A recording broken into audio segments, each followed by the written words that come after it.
Versículo 22, cuando están ubicados, pueden decir amén. Amén. Dice la palabra del Señor. Varones israelitas, oíd estas palabras.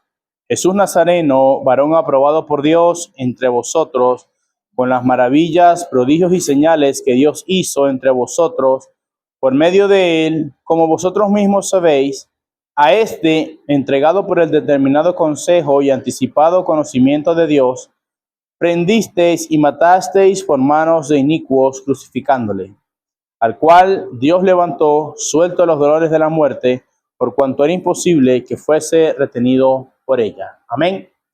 Señor, damos gracias en esta mañana por tu bondad, por tu misericordia, que nos has reunido nuevamente en este lugar para adorar tu nombre, Dios mío, para enseñar tu palabra. Te pido que conforme a la necesidad de nuestro corazón, de nuestra vida, Señor, nos edifiques en esta mañana en tu palabra. Tu palabra es la verdad, en el nombre de Cristo Jesús. Amén. Puede sentarse y vamos a continuar donde nos quedamos. Pues yo pareciera que estoy de una campaña consecutiva y ya nos hemos visto las caras varias veces. Los que están en el Congreso nos vimos las caras varios días seguidos y aquí también. Entonces, bueno, como dijo, aguánteme un poquito más. Todavía falta una sola clase más y ya cambiamos de maestro. Hablamos, vamos a ver si nos ubicamos. El discurso de Pedro es largo, son unos cuantos versículos lo que compone el discurso de Pedro, y la clase anterior, hace 15 días, antes de irnos al Congreso, estábamos hablando de ¿qué? Hablamos de una profecía. ¿Qué profecía hablamos? Que está allí en el Hechos capítulo 2. La venida del Espíritu Santo, pero puntualmente la llenura. ¿Pero qué profecía puntualmente? La profecía de Joel. Ok.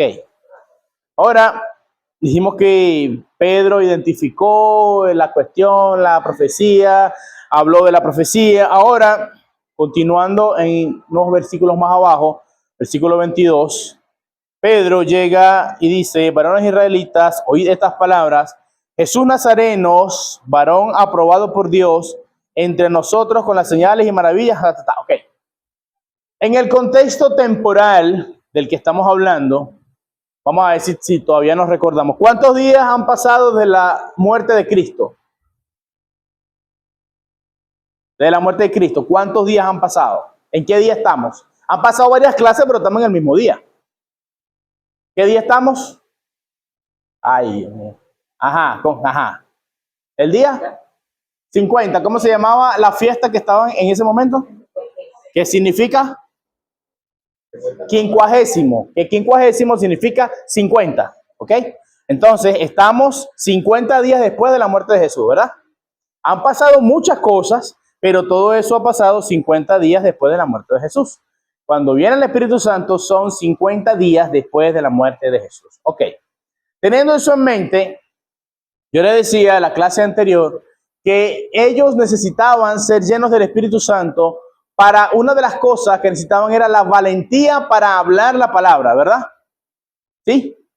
Hablar la palabra requiere valentía en algunos momentos más que otros, porque de repente predicar aquí, para el que no está acostumbrado, pues se pone nervioso y necesita una cierta valentía para pararse acá. Pero el que ya está acostumbrado, a pesar de que siempre hay cierto nerviosismo por el respeto que se tiene a la palabra del Señor, no es como que a uno le están temblando las canillas porque son muchos años de hacer esto.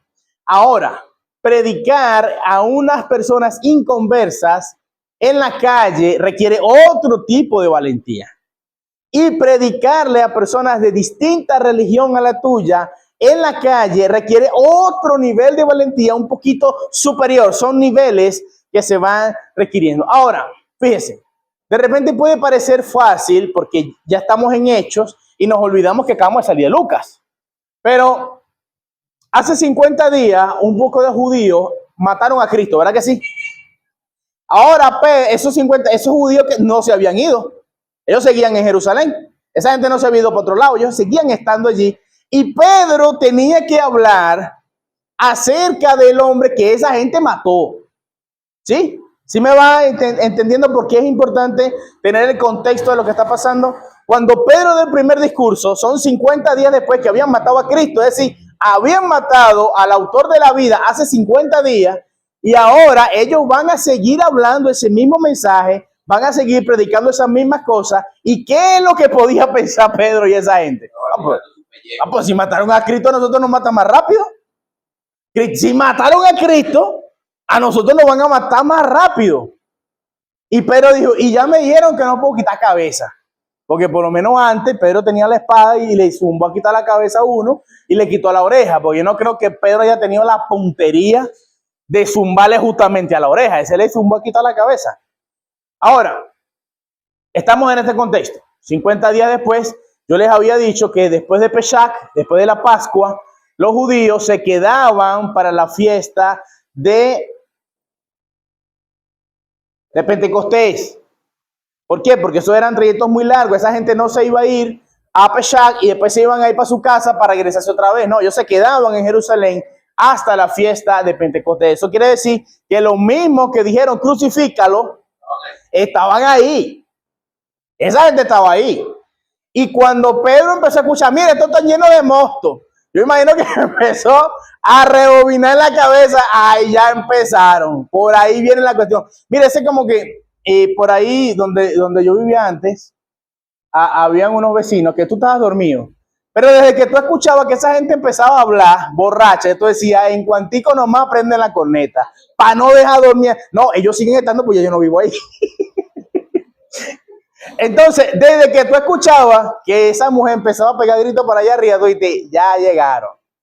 Eso van a tardar 2 minutos en la borrachera en bajar las escaleras y eso no van a terminar de poner las maletas cuando prenden el equipo. O sea, yo me imagino que ahí Pedro empezó, ya empezaron ya. Listo, imagínate que se dio Pedro, Juan, Jacob, bueno, aquí fue. Ahora dice que el Espíritu Santo descendió sobre ellos y cuando esta gente comienza a alborotarse, Pedro toma una posición y se levanta. Es fácil decirlo y leerlo. No, Pedro llegó y se levantó. Mire, él se está levantando contra toda una ciudad que no es amiga de ellos, desarmados, contra una gente que hace 50 días mató a Cristo. Entonces, es importante que tengamos el contexto para que podamos entender, nuevamente repito, la gran necesidad que había de que esos hombres fueran llenos del Espíritu Santo. Porque imagínense que usted están reunidos, son 120, son judíos, hay cuestiones, ok, está chévere, pero estaban en donde, un aposento alto, dice la palabra. Pero de repente nadie sabía lo que ellos estaban haciendo ahí. Pero ¿qué pasa? Que cuando el Espíritu Santo viene sobre ellos, se manifiestan las evidencias de que ellos son de Dios. Ahora ellos dejan de ser cualquiera judío por ahí regado y comienzan a ser los principales cimientos de la iglesia de Jesucristo y automáticamente son identificados por el mundo y por las tinieblas. ¿Qué hubiera hecho un hombre y una mujer normal? Nosotros porque sabemos que ellos se enfrentaron, pero 120 personas, ¿cuántas personas habían en Jerusalén? ¿Cuántos miles de judíos habían en Jerusalén? Y no solamente judíos, allí estaban la fortaleza Antonia, estaban los romanos que iban cada vez que había fiesta para que no hubieran tumulto. Había una cantidad de personas, habían como 120 contra el mundo literalmente, y Dios no les permitió que se escondieran. Analice. Dios no les permitió que se escondieran. Ellos estaban en un aposento alto esperando la promesa del Padre. Y cuando vino el Espíritu Santo, ¿qué pasó? Se manifestaron las lenguas y ellos comenzaron a hablar y comenzaron a manifestarse. Y hermano, imagínense, sáquese un momento de que usted se conoce la historia. ¿Qué hubiese hecho usted? Mire, yo creo que la voluntad de Dios es que nos vamos de aquí, ¿o yo? Vámonos de Jerusalén rápido porque el diablo nos va a matar todito. ¿O no? A usted no le vendría ese pensamiento y usted está con su familia, con sus amigos, en un culto, se manifiesta la presencia de Dios y todo el mundo empieza a buscar para ver qué es lo que está pasando, pero tú sabes que esa gente que están ahí fueron los que mataron a Cristo. O sea, yo quiero que se tenga esa idea presente para que podamos entender, esa gente a quien Pedro le está predicando no es otra gente, esos son los mismos que mataron a Cristo hace 50 días. Ellos necesitan un valor sobrenatural para enfrentar eso y para pararse y predicar la palabra de Dios en lugar de agarrar y salir corriendo. Son las situaciones. Yo en el Congreso compartí con Mauro y estábamos hablando un poco, compartiendo las experiencias que uno ha podido tener en la administración de la palabra. Y una cosa es predicar aquí, y otra cosa es predicar en la calle. Y predicar en la calle es diferente, es distinto en todos los sentidos, porque yo le decía que hay que cruzar fronteras en el nivel espiritual. Y cuando tú vas a un sitio que no es el lugar santificado donde se adora el nombre de Dios, tú vas a enfrentarte con las potestades demoníacas que hay en ese lugar. Y a veces el que está predicando o el que está dirigiendo es el que siente los ataques. Es el que siente, ay, me duele aquí, ay, ¿qué pasa esto? Ay, que veo una oposición. ¿Cuántas no se han quedado sin voz predicando? ¿Cuántas no se les ha ido la vista predicando? ¿Por qué? Porque son ataques demoníacos que vienen para que la palabra de Dios no sea predicada. Entonces, imagínense la demoniera que se desató en Jerusalén cuando vino el Espíritu Santo. Una cosa es que nosotros vimos, vino el Espíritu Santo. Ahí tiene que haberse desatado una demoniera loca. Ahí tiene que haber habido una batalla espiritual, que ahí no lo dice, pero tuvo que haber habido una batalla espiritual. ¿Por qué? Porque está viniendo nada más y nada menos que el Espíritu Santo y está identificando a los que son de Dios.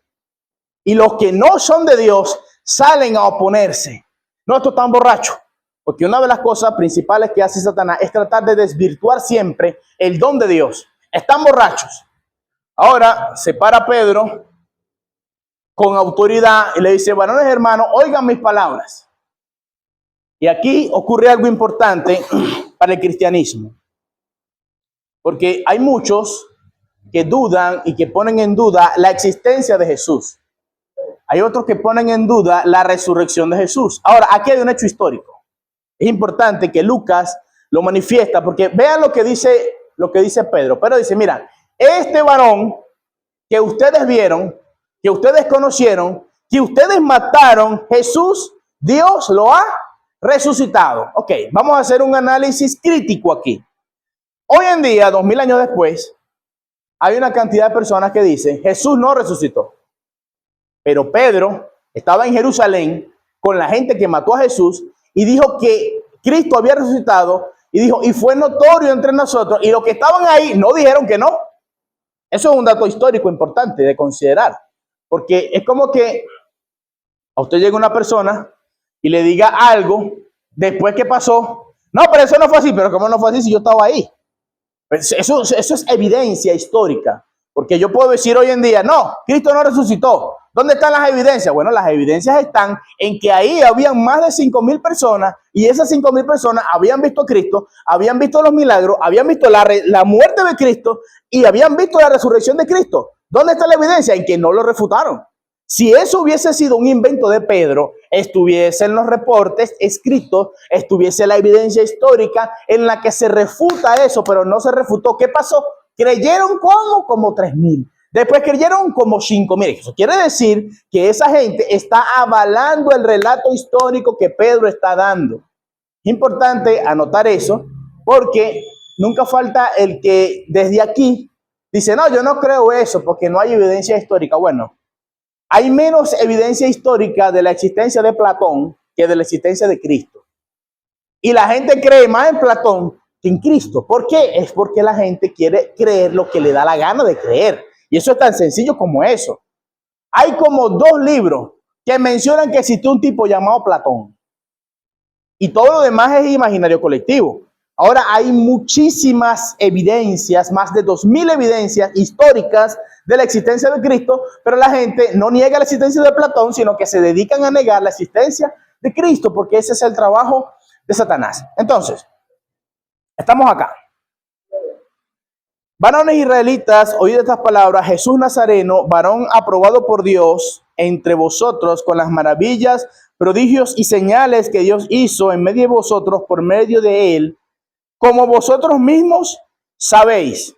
Es lo que les estoy diciendo. La evidencia en el texto está evidenciando que él está hablando. Mire, usted ha tratado de hablar con una multitud en la calle alguna vez, de tener una conversación con las personas. Usted ha tratado de hablar con algún venezolano en la calle. En lo que usted dice algo que no se corresponde con el relato colectivo, ahí de una vez se levantan las personas y dicen, eso es mentira, eso es embuste, eso no es así, ¿sí o no? Por lo menos, o sea, hay algunos hermanos entre nosotros que lamentablemente son del Caracas. Cuando nosotros les hablamos de la verdad, de que el Magallanes es superior, automáticamente se levantan. ¿Ve? Ya, ahí ya estoy viendo las reacciones. ¿Qué es lo que yo quiero representar con esto? No vinieron, pero yo veo las miradas fijas. Yo veo las caras, yo veo las reacciones. Es decir, hay incomodidad porque a la gente no le gusta que se hable la verdad. Yo entiendo eso. ¿Por qué les pongo este ejemplo? Porque si Pedro se hubiese parado a hablar pistoladas delante de toda esa gente que estaba allí, mire, el venezolano por lo menos se ríe, pero el judío tira piedra. Ve, ya es lo que le estoy diciendo. Se comienzan a manifestar. Ahí va la primera piedra, ¿ve? Y se va, y se va. O sea, es lo que le estoy diciendo. Hay incomodidad. Entonces, imagínese que usted está delante de una cantidad de judíos y usted comienza a decir algo que no se corresponde con lo que esa gente sabe. ¿Qué hubiera pasado? Lo matan. Lo hubieran matado a piedra, así como mataron a Cristo. Ahora, ¿qué pasa? Había una verdad subyacente y cualquier historiador, mire, usted puede decir lo que sea que quiera decir el historiador, pero el judío mataba hasta porque lo veían mal. Y andaba con un saco de piedra en el bolsillo. Eso quiere decir que Pedro está tomando una posición y está diciendo esto. Es más, ¿cuál es la evidencia más grande de eso? Que un tiempo después matan a Esteban, por lo mismo. O sea, eso quiere decir que la cuestión no es que era mentira. A Esteban lo mataron. ¿Por qué? Por predicar de Jesucristo resucitado. Por decirle que ustedes son los matadores de Cristo. Es decir, es una evidencia histórica, es un facto. No es una imaginación, es un facto. Había una gran cantidad de personas allí a las cuales se les estaba hablando de un hecho que ellos conocían y esas personas no replicaron, esas personas aceptaron el mensaje y más adelante le dicen, ¿qué haremos para ser salvos? Entonces, algún día usted va a debatir con un ateo, esto va a llegar en algún momento, o va a debatir con alguna persona que duda o no cree en la resurrección de Cristo. Entonces le dice, bueno, mira, como tú no estabas ahí y tú no sabes lo que pasó ahí, lo que tú piensas no importa. ¿Qué podemos hacer nosotros? Vamos a juzgar el testimonio de los que sí estaban. Y los que estaban no dijeron lo contrario de lo que se testificó. No sé si me estoy dando a entender con lo que estoy diciendo. Es bueno tener en cuenta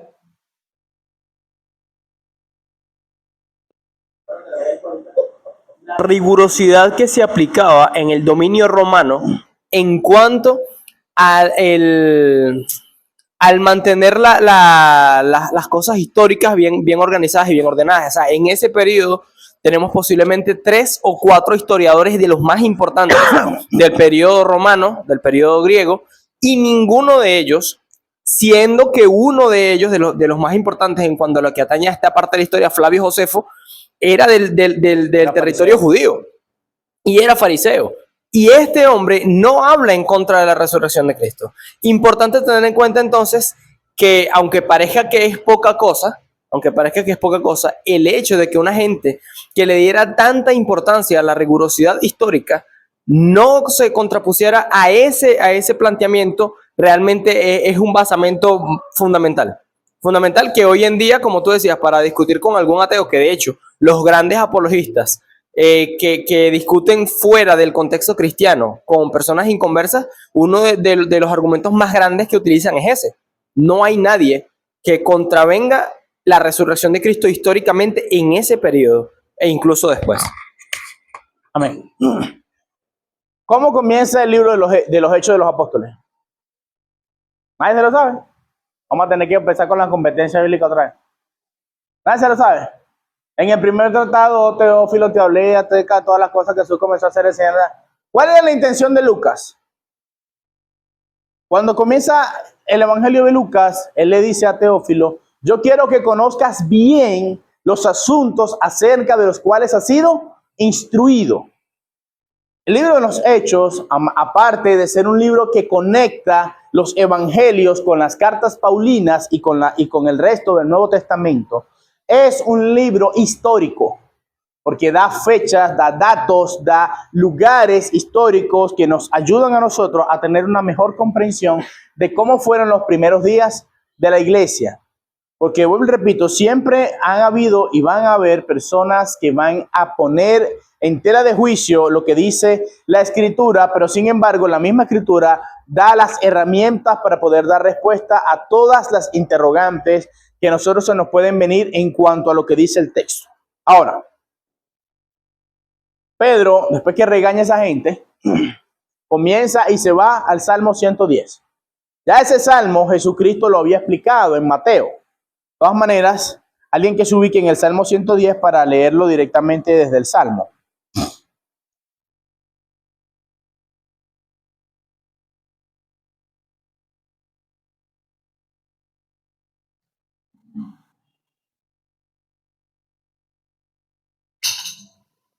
Amén. ¿Quién lo tiene por ahí?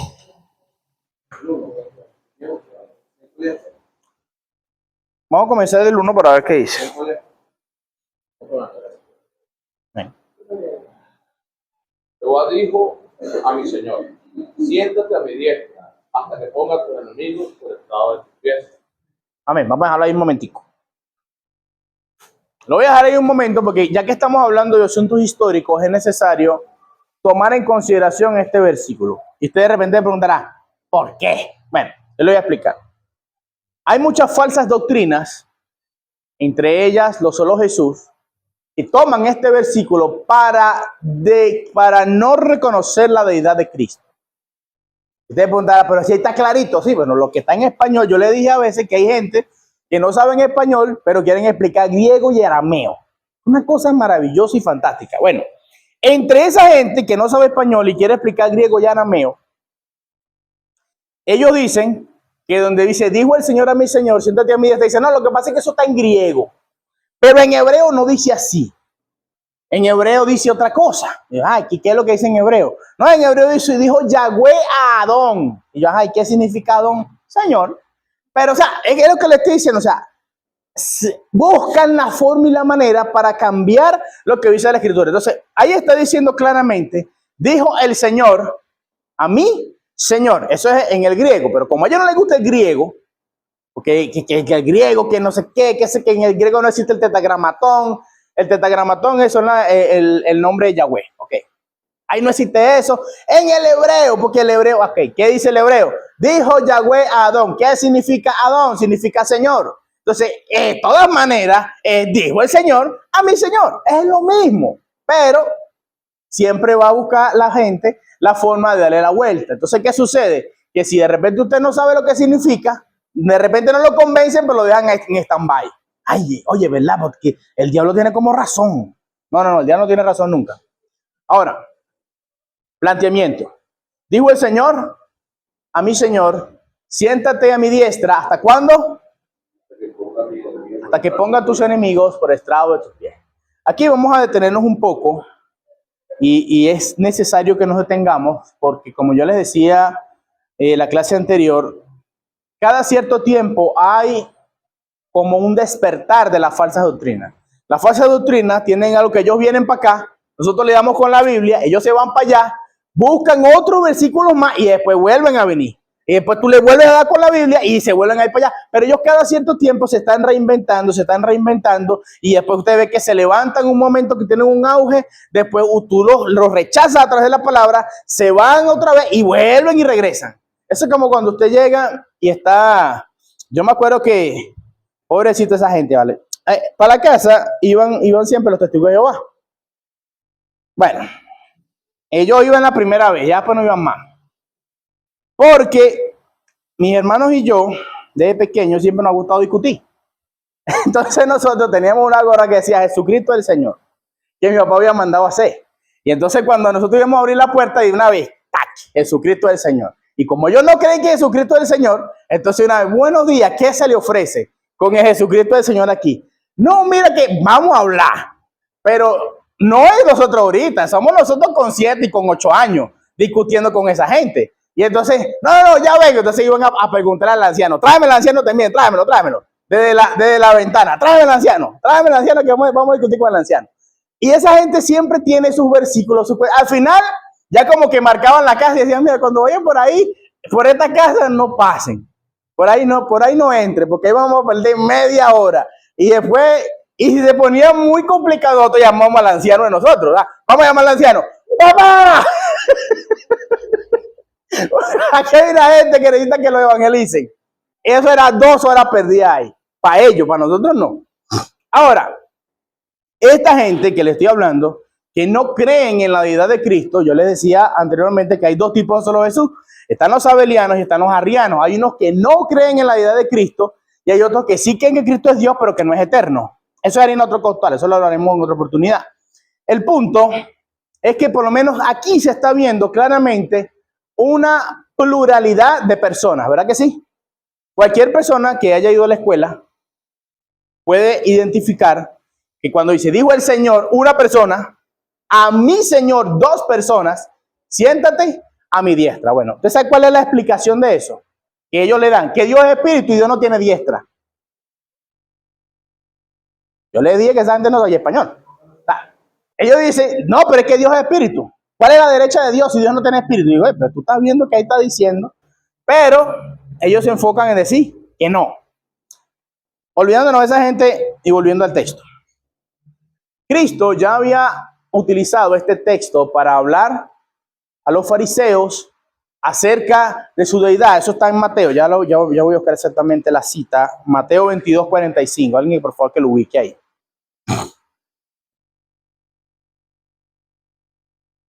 Mateo 22:45.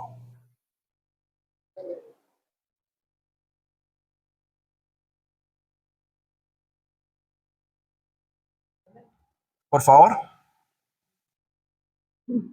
Pues si David le llama Señor, ¿cómo es su hijo? Nadie le podía responder la palabra, ni osó alguno desde aquel día preguntarle más. Amén. Yo voy a leer desde el 41 para tener un contexto los que no están contextualizados. Dice desde el 41. Y estando junto a los fariseos, Jesús les preguntó, diciendo, ¿qué pensáis del Cristo? ¿De quién es hijo? Le dijeron, de David.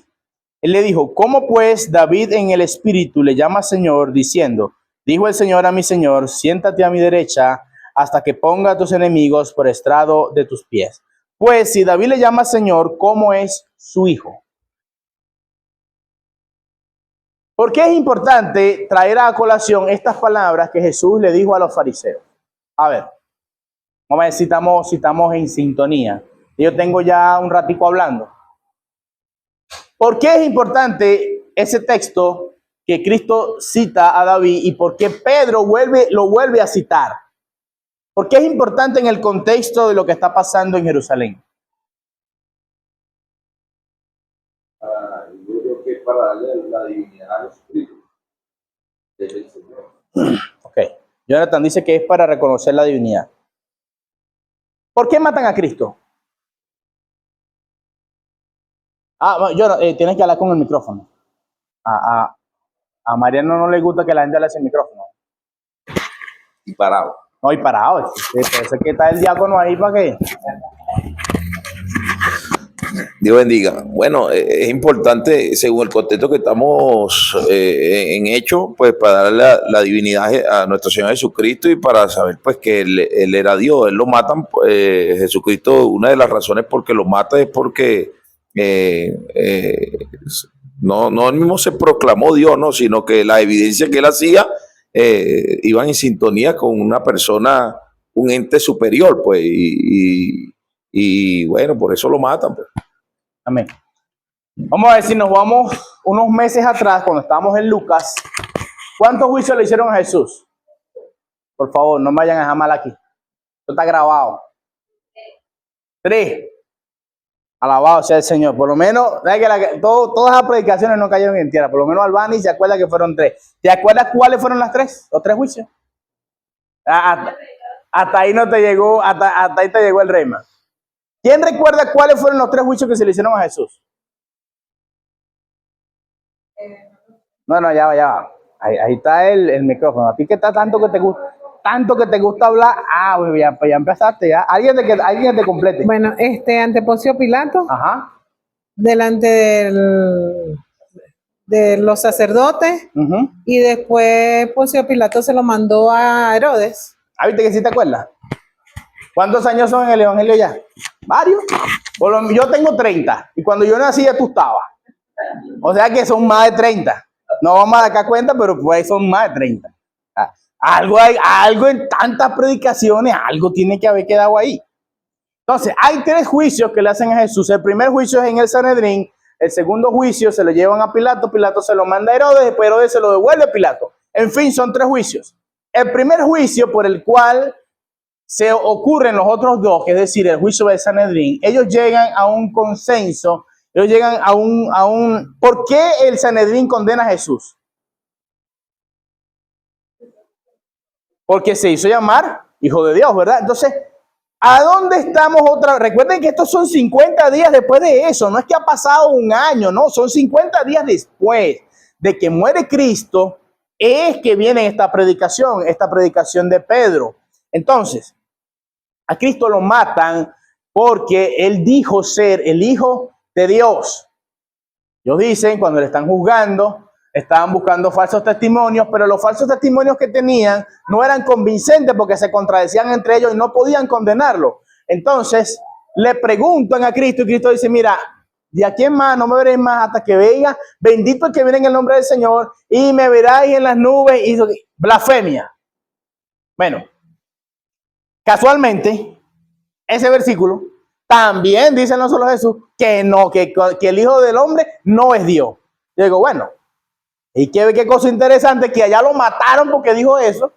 Ahora vienen ustedes 2000 años después a decir que lo mataron por gusto porque no era el Hijo de Dios.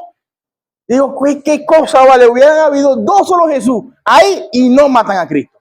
Lamentablemente no llegaron a tiempo, porque si ellos hubieran estado ahí, no matan a Cristo, porque si a Cristo lo matan, porque él dijo que era Hijo de Dios, pero ellos dicen que el Hijo del Hombre no significa Hijo de Dios. Digo, qué lástima que no estaban ustedes allá, porque no fuesen matado a Cristo. Yo fui diciendo, no chicos, no vas, ¿cómo tú vas a matar a ese hombre? Eso no significa eso, déjalo vivo. Lamentablemente llegaron tarde. Y bueno, mataron al Señor. Pedro está haciendo alusión al juicio que ellos dijeron, y vamos a verlo. Pedro era atrevido. Voy a pasar toda la cita aquí del Salmo 110. Ok. 32 dice, a este Jesús resucitó Dios de lo cual todos nosotros somos testigos. Así que, exaltado por la diestra de Dios y habiendo recibido del Padre la promesa del Espíritu, que ha derramado esto que vosotros veis y oís. Ya, me ubicame aquí.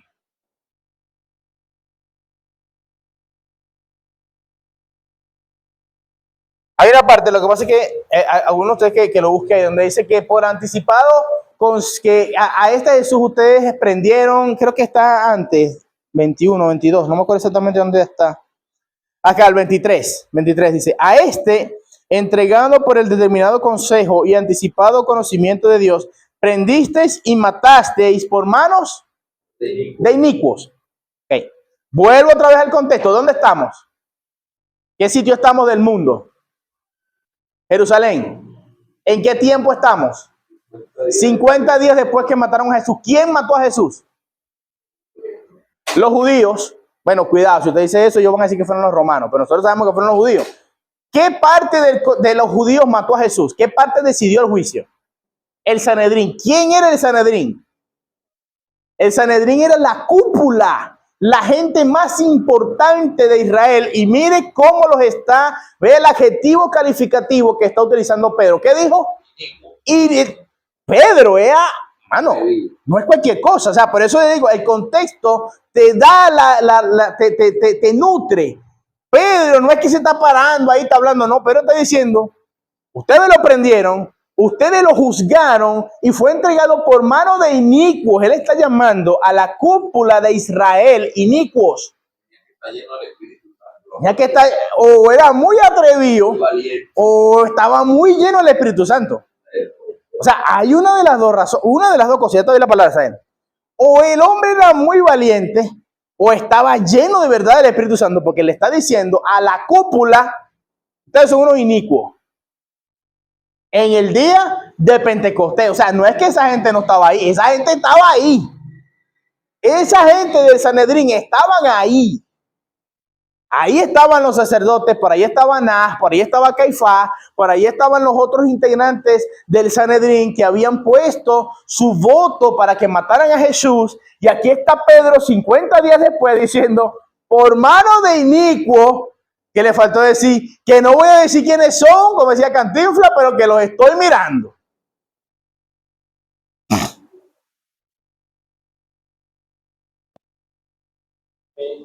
Tener en cuenta el hecho de que él está diciendo entre líneas su poder judicial, su poder legislativo, o sea, la gente que rige este país, la gente que rige esta nación, son inicuos. Por ende, ustedes no tienen realmente alguien apto para gobernar que los gobierne. O sea, porque el Sanedrín era la gente que se encargaba de juzgar en cuanto a la parte interna de Israel y los que se encargaban de legislar en cuanto a la parte interna de Israel, fuera del espectro romano.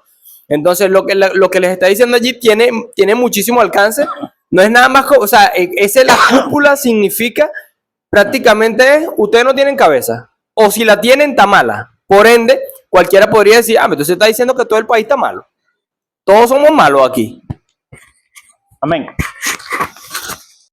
Pedro está hablando en contra de los principales de Israel. No solamente eso, sino que aparte de eso está diciendo, y de paso, no fue que ustedes lo mataron porque ustedes quisieron. Dice, por el anticipado consejo de Dios, que permitió que ustedes hicieran todas estas cosas. Miren, no hay una cosa, o hay muchas cosas, pero una de las cosas que más irrita a Satanás es tener que reconocer el señorío de Jesucristo. Tener que reconocer el señorío de Jesucristo es una de las cosas que a Satanás más lo irrita, porque él se levanta y como dice Isaías, que el enemigo viene como ríos, pero Jehová levanta banderas.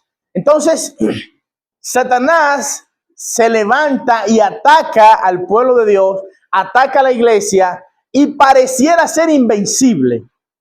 Pero la Biblia dice que Dios le puso al mar límite y le dijo, hasta aquí llegarás y hasta aquí llegará el orgullo de tus olas. Entonces yo veo a veces la forma de actuar Satanás como las olas del mar. Hay sitios donde el mar es más picado, mar abierto, donde las olas son altísimas. Y usted ve las olas grandes en alta mar, cómo se levantan. Y pareciera que esas olas van a seguir y van a arrasar con todo lo que se consigue, pero tienen que morir en la orilla. De esa misma manera, yo veo que Satanás se levanta contra la vida de las personas, se levanta contra la vida de los hombres, de las mujeres, incluso de los niños, se levanta contra la obra de Dios y viene como río, pero hay un límite que Dios le puso. Dijo, tú no puedes pasar de allí. Y lo decíamos en días anteriores, cuando el diablo fue a hablar con Dios acerca de Job, Dios le puso límite y le dijo, tú puedes hacer hasta aquí. De aquí en adelante tú no puedes hacer.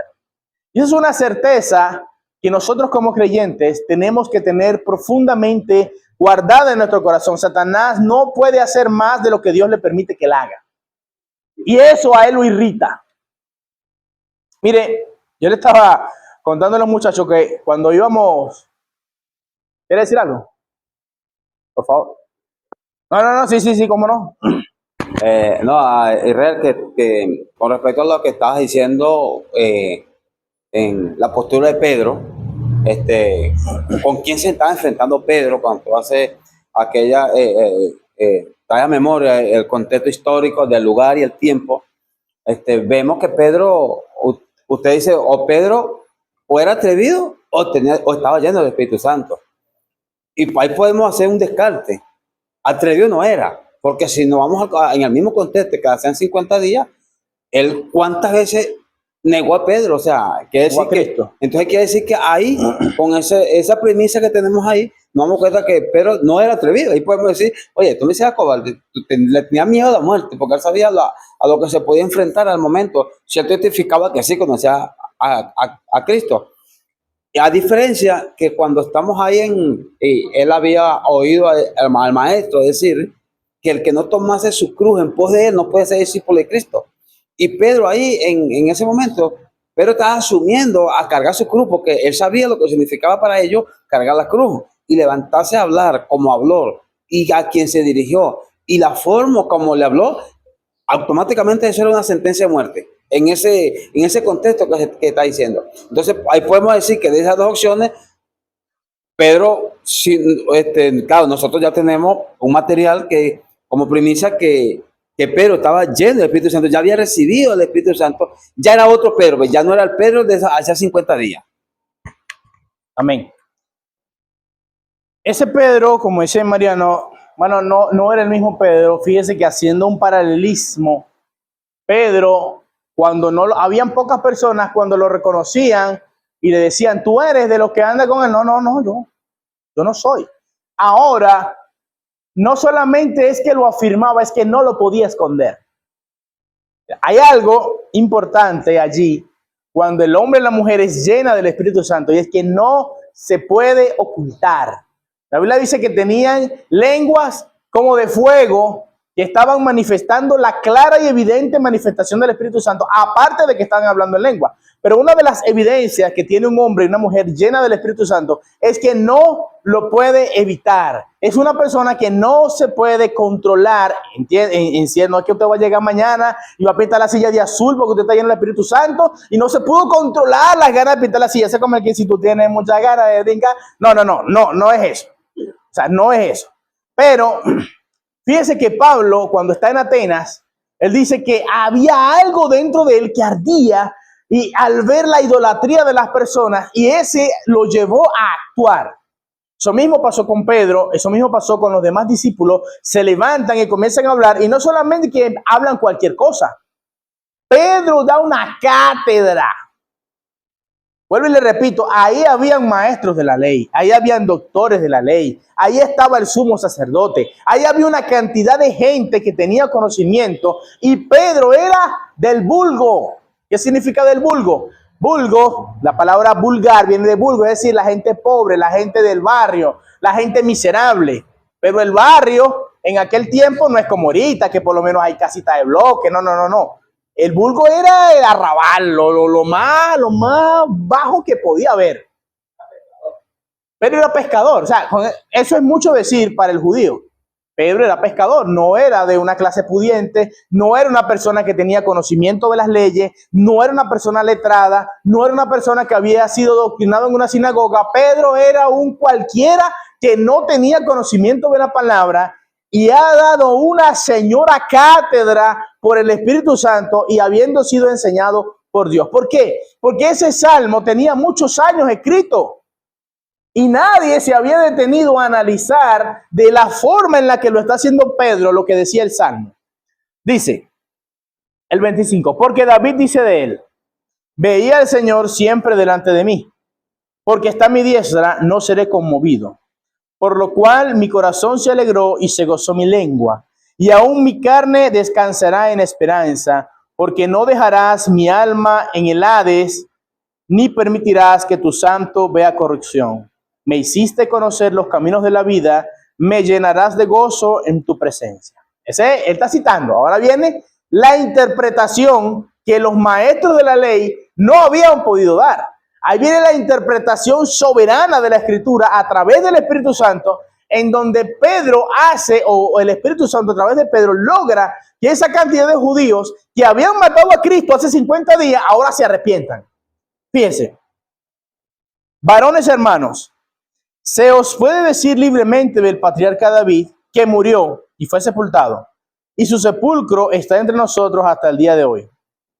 Pero siendo profeta y sabiendo que con juramento Dios le había jurado que de su descendencia en cuanto a la carne levantaría el Cristo para que se sentase en su trono, viéndolo antes habló de su resurrección de Cristo, que su alma no fue dejada en el Hades, ni su carne vio corrupción. Yo les decía hace 15 días, hermano, a Dios le plació salvar al hombre. ¿Cómo? A través de la locura de la predicación del evangelio. Yo entiendo que hay otras herramientas que han salido hoy en día. Yo entiendo que hoy en el mundo en el que nosotros estamos hay películas cristianas. Yo entiendo eso. Yo entiendo que una película puede llevar un mensaje, yo entiendo eso, yo soy partícipe de eso, una película puede llevar un mensaje cristiano. Hay gente que hace obra de teatro para llevar un mensaje cristiano, cada quien con lo suyo. Yo no digo que una obra de teatro no pueda transmitir un mensaje cristiano, sí puede. Hay personas que hacen mímica. Yo no digo que la mímica no pueda. Mire, Dios hace como Él quiere. Dios es soberano. Dios usó un burro para que hablara. O sea, yo no puedo decir que Dios no puede utilizar algún mecanismo para traer a las personas a Dios. Pero Dios ha escogido un mecanismo. Y ese mecanismo es la predicación fiel de la Escritura, es la predicación fiel de la palabra, porque toda esta gente que estaba ahí, o sea, yo quiero que usted entienda la magnitud del milagro de lo que pasó en el día de Pentecostés. Es que fue un milagro, es que esa misma gente había matado a Cristo hace 50 días. Y la predicación eficaz de la palabra, la demostración de la Escritura con el poder del Espíritu Santo hizo que todas esas personas que gritaban crucifícalo, ahora decían bendito sea el Señor. Hay una diferencia grande. ¿Quién pudo hacer eso? Es la predicación eficaz de la palabra. Es el abrir la Escritura. Y cuando Mariano hablaba del Camino de Maús, creo que fue Mariano que habló del Camino de Maús, ¿no fuiste tú? Sí. La Biblia dice que cuando Jesús hablaba con los discípulos, hay algo que esos discípulos dicen que a mí siempre, que yo amo esa frase, decía, ¿acaso no ardía nuestro corazón mientras nos abría la Escritura? Porque a veces hay personas, o muchas de las personas, no tienen el tiempo para estudiar la palabra, no tienen el tiempo para dedicarse a orar para que Dios les dé un mensaje. Y hay textos que no entienden, pero cuando llega una persona lleno del Espíritu Santo que le abre la Escritura y le dice al que mira, y la gente, ay, pero eso es lo que significa ese texto. Y yo tengo tanto tiempo leyéndolo y no lo había entendido, porque es a través del Espíritu Santo en que nos da la potestad de abrirle la Escritura al que no entiende para que entienda, al que no puede comprender para que comprenda. Y entonces ellos decían, nuestro corazón ardía. ¿Ardía cuándo? Cuando nos abrían la Escritura. Es importante la administración de los dones. Es importante en un momento llamar a las personas y ponerle las manos. Eso es importante, pero no es más importante que la palabra. Porque la palabra tiene la cualidad de que permanece tanto en el corazón como en la mente. Y yo me puedo ir de aquí y de repente yo hago el llamado y no pasa nadie. Pero eso no significa que la predicación fue un fracaso. ¿Por qué? Porque la palabra de Dios es viva y es eficaz. Y la Biblia dice que su palabra cumple el propósito para el cual fue enviada. Y de repente la persona aquí no quiere reconocer y no quiere pasar, pero se va a su casa y la palabra está en la mente. Taqui, taqui, taqui, taqui, taqui, taqui. Lo persigue, lo persigue, lo persigue, lo persigue. Hasta que, ¿qué es lo que significa esto? Tiene que buscar algo. Es como el caballo que come sal. Ese comienza a buscar dónde beber, dónde beber, dónde beber. ¿Por qué? Porque comienza la desesperación. Hay algo dentro de la persona, hay algo allí que comienza a manifestarse y eso solamente se puede lograr a través de la predicación de la palabra. Por eso Pablo le dice a Timoteo, predica la palabra. Van a venir mucha gente haciendo cosas diferentes, van a venir otras personas con métodos distintos, van a venir personas con ideas nuevas y revolucionarias, pero tú predica la palabra porque la palabra es la única que tiene poder para transformar al hombre. A veces vemos una gran cantidad y lamentablemente la mayoría de los nuevos predicadores que se están levantando hacen de todo menos predicar. Pegan 5 brincos, pegan 4 saltos. Y no solamente estamos hablando de la predicación, estamos hablando también de la música. La música de hoy no es una música que glorifica a Dios. No es una música que lleva al hombre a Dios. Es una música humanista. Analice las canciones que están saliendo hoy en día. No se tratan de lo grande que es Dios. Se tratan de cómo me hace sentir Dios. ¿Se ha dado cuenta? Analice las canciones worship más que todo que están saliendo ahora y la mayoría de las canciones que son canciones bonitas, si usted las analiza, son canciones bonitas y pareciera que tienen un mensaje cristiano, pero cuando usted las analiza, las canciones de antes decían, mi corazón entona la canción, cuán grande es Él. Ahora, La mayoría de las canciones dicen, yo me siento así, yo me siento asado. Es que no importa lo que tú sientas, es la grandeza de Dios. Por eso dice que cuando Pablo y Silas estaban adorando ¿a quién? A Dios, se rompían las cadenas. ¿Por qué? Porque es Dios que hace las cosas. No es como tú te sientas, no es como yo me sienta, porque eso es irrelevante. Por eso cuando nosotros predicamos, debemos guiarnos en base a lo que dice la palabra. Las emociones mías personales tienen que estar aparte. Lo que yo pienso no importa cuando yo me subo aquí. Lo que yo quiero no importa cuando yo me subo aquí. Lo que yo deseo no importa cuando yo me subo aquí. Si a mí me cae mal Jonathan, eso no importa cuando yo me subo aquí. Porque cuando yo me subo aquí es a predicar la palabra de Dios. Porque esa palabra es la única que tiene poder para transformar al hombre y a la mujer. Ahora Pedro comienza a explicar, comienza a dar una cátedra y les dice a ellos, versículo 31, viéndolo antes habló de la resurrección de Cristo, de que su alma no fue dejada en el Hades, ni su carne vio corrupción. Estábamos diciendo que Pedro le estaba diciendo, ustedes mataron a Cristo y Cristo resucitó, ¿verdad que sí? Lo dije al principio. A las personas que estaban allí, como que ellos habían visto eso y ellos están de acuerdo en eso. Ahora, él está explicando el Salmo y él está diciendo, mira, ¿tú te acuerdas del Salmo de David? Donde dice, porque no dejarás mi alma en el Seol, ni permitirás que tu santo vea corrupción. Bueno, ese personaje del que está hablando el Salmo es Cristo. Bueno, le repito, ¿qué está haciendo Pedro? Está abriendo la escritura a una cantidad de personas que no habían entendido. Continúo con el 32. A este Jesús, Dios, de lo cual a todos nosotros, ya va, a este Jesús resucitó Dios. De lo cual, vuelvo y repito, todos nosotros somos testigos.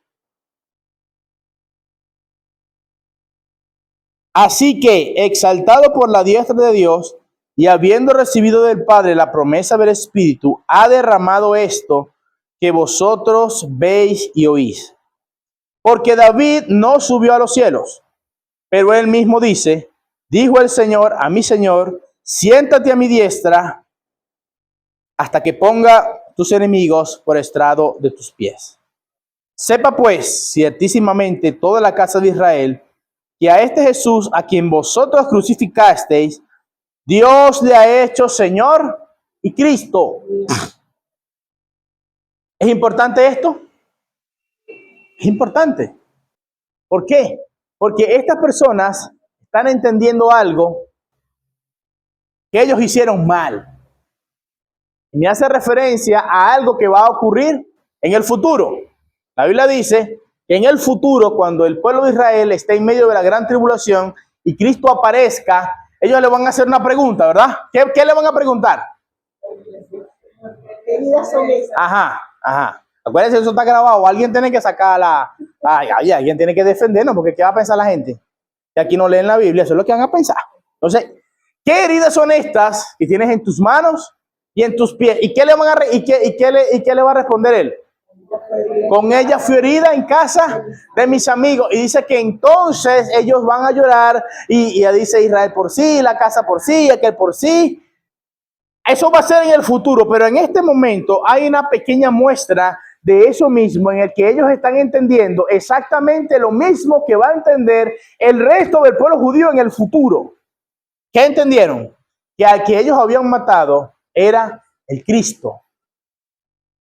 ¿Sí?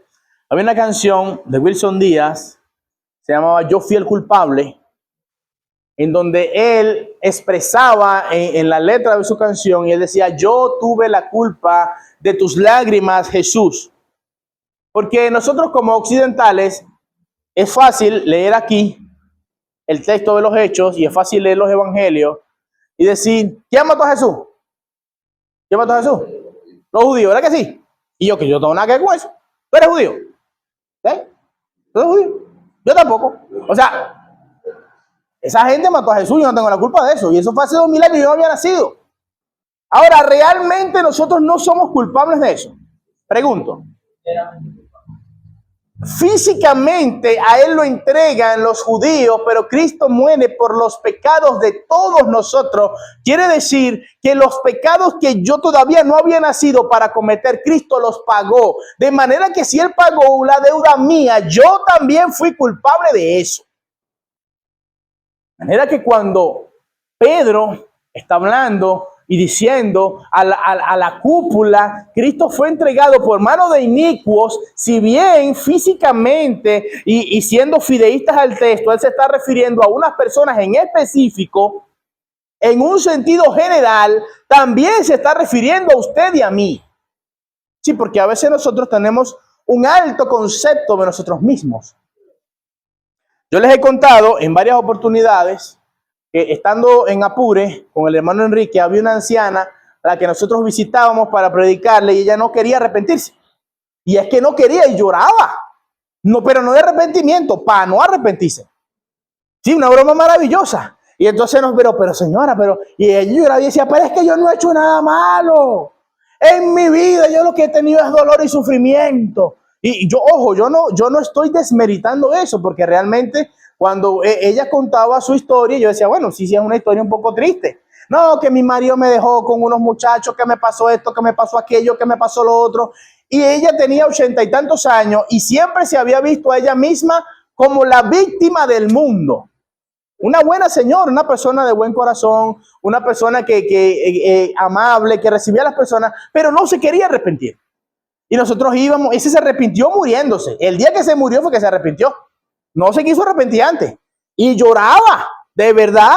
Mire, yo había visto gente llorando de arrepentimiento, pero esta señora lloraba para no arrepentirse. Y yo decía, pero doñita, y decía, pero es que yo no he hecho nada malo. Y no, pero es que mira, a mí la gente me ha hecho cosas y sacaba y me han hecho esto y me han hecho aquello y me han hecho aquello. Y decía, hay un pensamiento universal en el mundo que es enviado por Satanás, que es el victimismo. El victimismo no es de Dios. No es de Dios. Si usted se empieza a tener ese pensamiento, reprenda al diablo. Como dice Johansi, mire, si usted comienza a tener esa idea de que la gente, que la gente, llámeme, óreme, que estoy teniendo unos pensamientos extraños y le ponemos las manos y lo oramos en el nombre de Jesús para que se sane de eso. El victimismo es del diablo, entiéndalo. El victimismo es del diablo porque usted y yo somos culpables de la sangre de Cristo. No hay un ser humano que no haya sido culpable de la sangre de Jesucristo. Y cuando nosotros nos metemos en el papel de víctima, la gente no me quiere, la gente no me ama, la gente no me mira, la gente esto, la gente aquello, y yo soy una maravilla, yo soy la estrella más brillante del firmamento y todos me quieren opacar. Reprenda al diablo.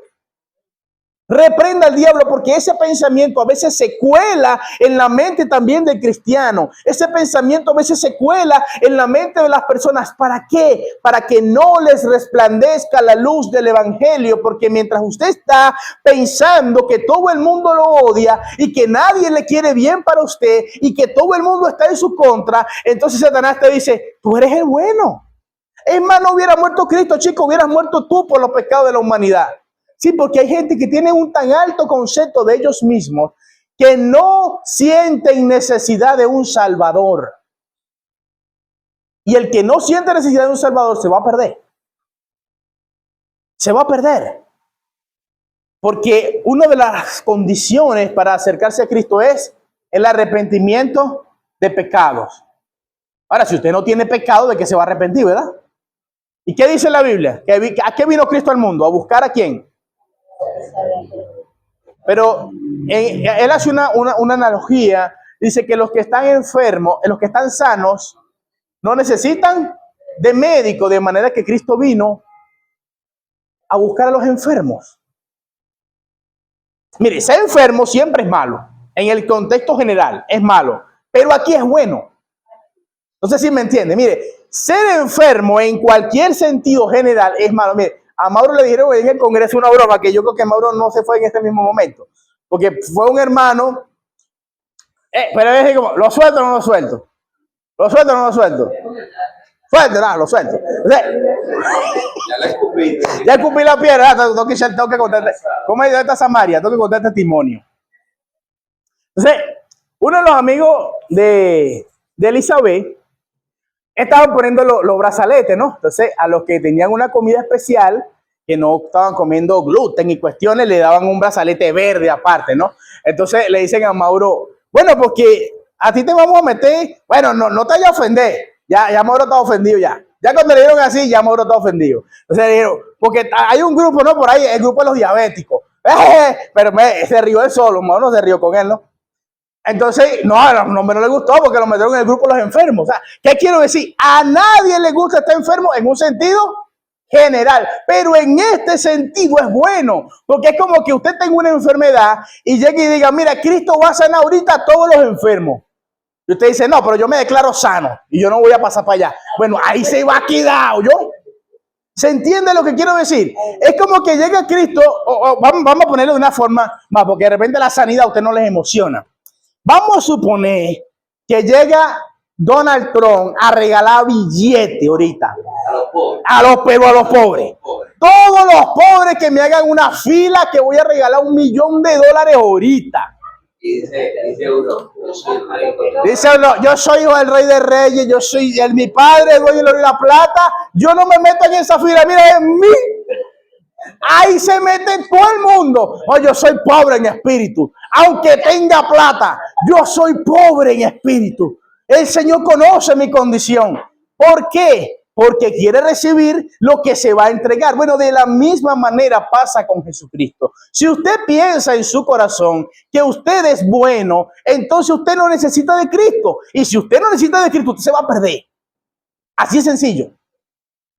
Si usted no necesita de Cristo, usted se va a perder. Porque la única forma de ir a Jesucristo de ir al Padre, perdón, es a través de Jesucristo. Le dicen los judíos, le preguntan y le dicen, ¿qué haremos para ser salvos? ¿Qué le dice el Señor? Se mira, arrepiéntanse, bautícese cada uno en el nombre de Jesucristo para perdón de pecados. Le dice, porque para vosotros es la promesa y para vuestros hijos y para todos los que están lejos, para cuando el Señor nuestro Dios llamare. Y con otras muchas palabras testificaba y les exhortaba diciendo, sed salvos de esta perversa generación. Pedro estaba como que haciendo un reciclado ahí en la predicación. Estaba hablando del Salmo 110 que había hablado Jesucristo. Había llamado inicuo a los principales y ahora como que se fue a la predicación de Juan en donde llamó a los otros generación de víboras. Él le dice, sean salvos de esta perversa generación. Bueno, le repito, hermano, eso no eran cualquier palabras así fáciles, no. Eran palabras duras y difíciles, pero eran guiadas por el Espíritu Santo de Dios para llamar a un pueblo de las tinieblas a la luz admirable. Lo complicado de esto es que la mayoría de los que estaban ahí ya se creían salvos. Ellos eran hijos de Abraham. Tan hijos de Abraham que habían matado a Cristo. Eran tan hijos de Abraham que habían matado a Cristo. Es decir, ese espíritu de victimismo del que estoy hablando, de pensar que nosotros no necesitamos de Dios, es una de las herramientas más importantes que Satanás está utilizando en los últimos días para que los hombres no busquen a Dios. Porque cuando tú hablas con las personas, y he hablado con muchos jóvenes, que dicen, no, es que fue mi papá, es que fue mi mamá, es que fue mi tío, es que fue mi abuelo, es que es la escuela, es que es el gobierno, es siempre alguien fuera de mí para yo no reconocer mi problema personal. Bueno, Cristo vino a buscar a los enfermos. Ya yo le puse, como el ejemplo de los enfermos no cayó bien, acuérdense de Donald Trump regalando plata, que es el que le gusta a ustedes. Acuérdense de eso. Estamos en pie, oramos al Señor, amén. Hubo más bueno el de Donald Trump. Sí, está. Señor, te damos gracias en esta mañana por tu palabra que nos